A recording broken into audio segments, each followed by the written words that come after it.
Alright, let's take a look at the solution to problem number 1 on our limits practice test. Now, if we find the limit by direct substitution, if we just plug in the value that x is approaching into this expression, what do we get? We will get 2 divided by negative 2/3 plus 3 divided by, and then when we plug in negative 2/3 into the denominator, we'll have 6 times negative 2/3 plus 4.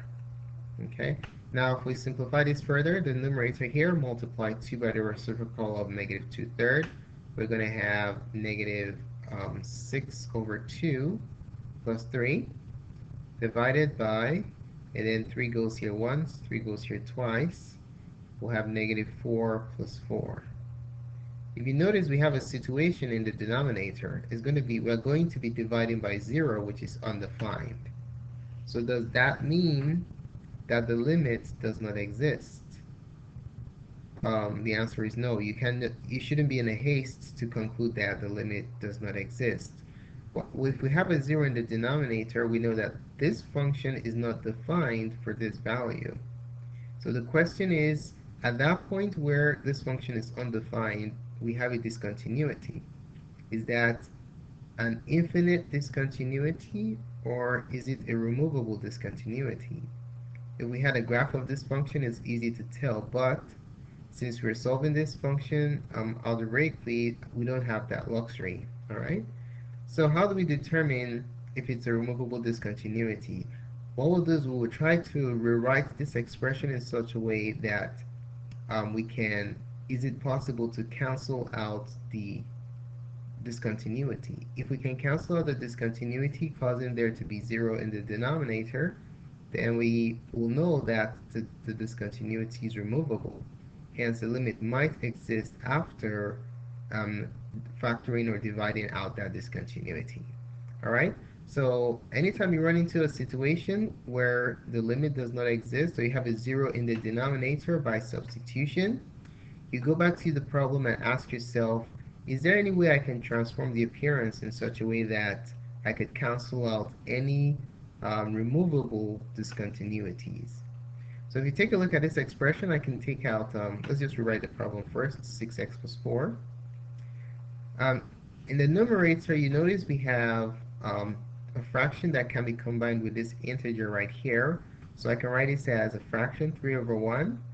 Then my goal is to combine these two fractions, all right? So to do that, I need to find the LCV. So I'll multiply this by x, top and bottom. And then if I do that, I'm going to have the limit as x approaches negative 2/3 of 2 plus 3x over x. That resolves the numerator. Now, if you take a look at the denominator, there's a greatest common factor that can be extracted, and that is 3. If you take out a 3, actually it's a 2, you can take out 2. The GCF is 2, so if you take out 2, you have 2 times 3x plus 2. Okay? Now, using the commutative property of addition, we can rewrite this expression as the limit as x approaches negative 2/3 of 3x plus 2 over x. And then I can write the denominator as a fraction also. Since the numerator is a fraction, I can express the denominator as a fraction.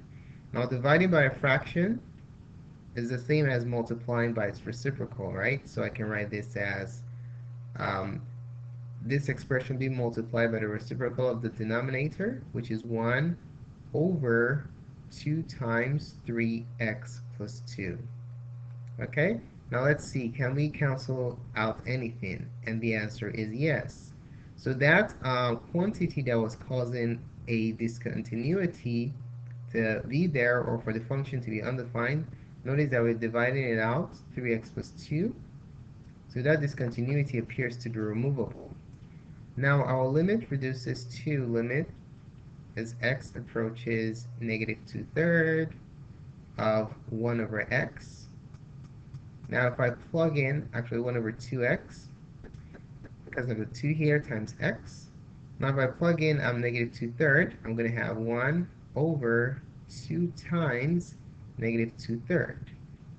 All right, let's go ahead and simplify that. We're going to have 1 over, just write this as a fraction, multiply across, negative 4 over 3. So we just simply multiply the numerator by the reciprocal of the denominator. Remember, dividing is the same thing as multiplying by the reciprocal of what you're dividing by. Okay, a divisor. Multiplying across, our final answer is going to be negative 3 over 4. All right, so that's that. All right, so to go back to the main test, where you can gain access to all the 20 questions, click here. To advance to problem number 2 on our practice test, click here. And don't forget to subscribe to our channel for updates to other cool math tutorials such as this. More clips can be found on math.serve.com. Thanks again for watching. Have a wonderful day.